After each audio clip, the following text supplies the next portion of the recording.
Hi everyone. Let's see if we can solve this problem together. Imagine we have a solution containing sulfate and iodate and we added barium to it. And barium can precipitate out both of these ions and we're given the KSP values here. They want to know when the second anion starts to precipitate, what percent of the first remains in solution? So that's kind of a confusing question, but maybe if we figured out which anion precipitated first, we would be able to identify the second anion and the first anion. So let's see if we can do that. And remember how we did that before? We would calculate the barium ion concentration when each anion begins to precipitate. Again, this will help us to determine which anion precipitated first. It'll be the one with the lower barium concentration. So let's begin with barium sulfate. Barium sulfate dissociates into barium and sulfate. And at equilibrium, we say that the solid is just forming. We want to know what the barium concentration is when sulfate is still 0.040 molar. So KSP would be barium times sulfate, and we would rearrange for barium, and that would be the KSP 1.1 times 10 to the negative 10th over 0.040 molar sulfate. And I got 2.7 with an insignificant 5 times 10 to the negative 9th molar barium when sulfate starts to precipitate. Let's see if we can do this for barium iodate. Barium iodate dissociates into barium and 2 iodates. And at equilibrium, the solid is just starting to form. We want to know what barium is when iodate is 0.026 molar. So our KSP this time would be barium times iodate squared. So solving for barium would give 1.5 times 10 to the negative 9th. That's the KSP over iodate squared. That's 0.026 molar squared. And I got 2.2 with an insignificant 2 times 10 to the negative 6 molar barium when iodate begins to precipitate, and that's larger than the barium when sulfate begins to precipitate. So it looks like sulfate precipitates first. And again, I think that's helpful. Now we know that the second anion to precipitate is iodate, and we know that sulfate is the first ion.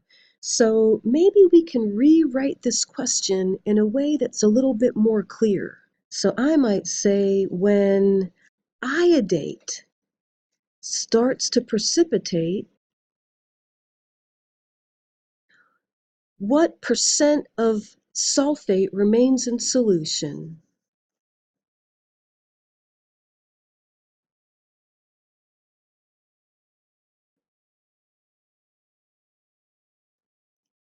So in other words, we're going to have to find a sulfate concentration in solution. And in order to do that, we're going to need to use the KSP for barium sulfate. So if sulfate is going to be our unknown, we're going to need a barium ion concentration. And if you think about it, don't we already know it? When iodate starts to precipitate, didn't we already calculate that barium ion concentration? Isn't that what this value is here?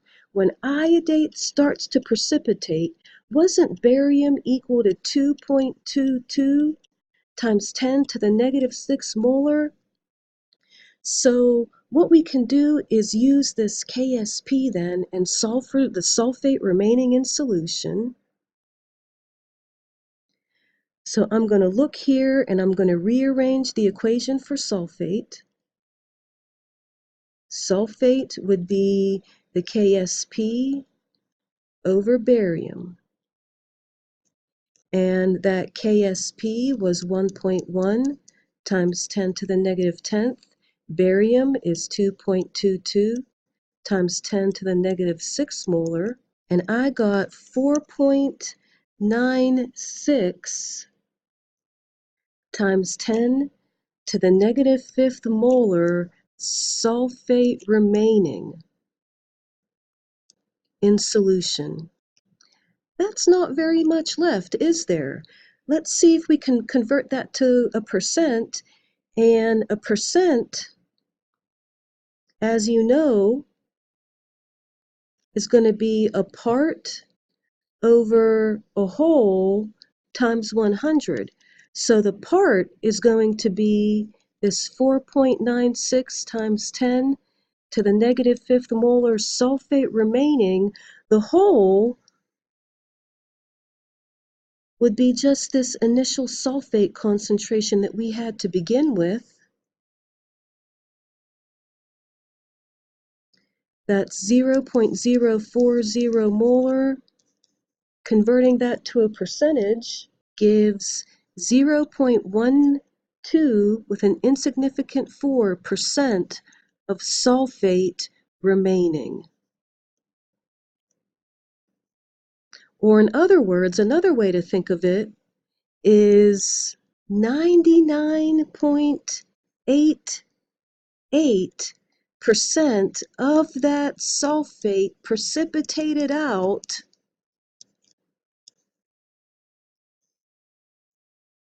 before iodate started to precipitate. So yes, this is a complete separation.